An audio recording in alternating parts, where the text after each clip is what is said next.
Okay, so this time naman sa part 2 of our visuals, talk about now, no, the rights of the employees. The first one is the right to form and join labor organizations. So again, the employees can form or join unions, participate in collective bargaining, and address grievances. So you're allowed, no, to form and of course join, no, whatever union, but the purpose is for the collective bargaining, of course, address, no, grievances in the organization. Next is the right to non-discrimination. You can always, it's, no, you have this right that every employee should not be discriminated, no, with the following diversity: your gender, age, religion, disability, or other protected characteristics. And another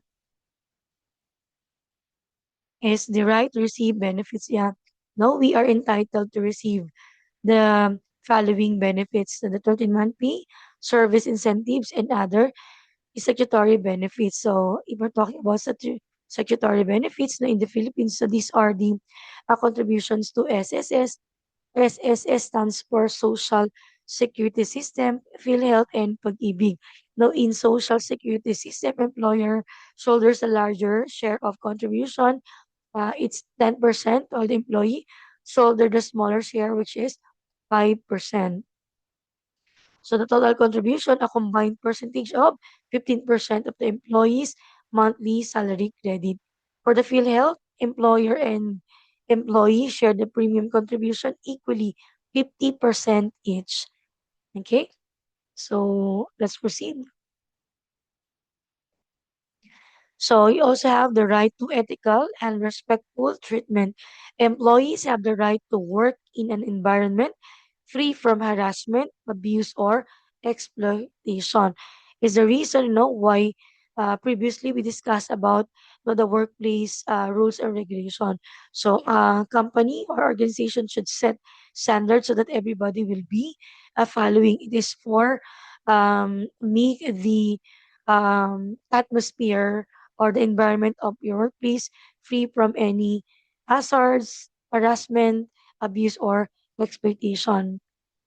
And of course, the importance of these labor code are the following: no unfair treatment, fair wages, safe working conditions, and benefits. So, to summarize, no, this importance, the labor code of the Philippines is a vital law that safeguards, take note of this, safeguards employees and guide our employers.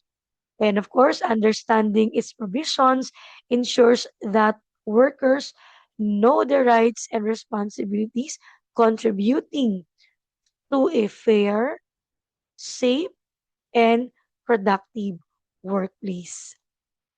Okay, so for the activity for today, you need to comment, the hashtag that summarize what you have learned today.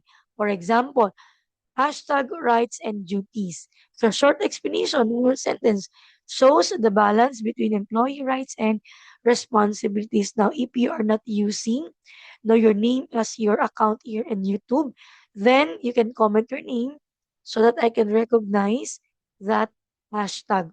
Then it is, advance for our PT number 2.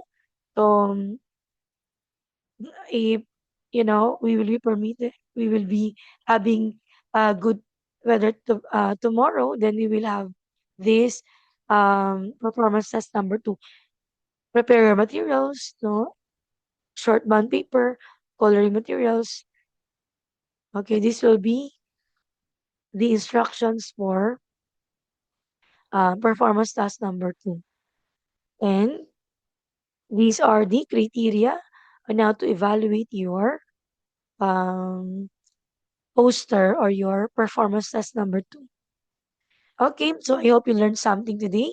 See you in our another video lesson. That's all for today. Goodbye, class.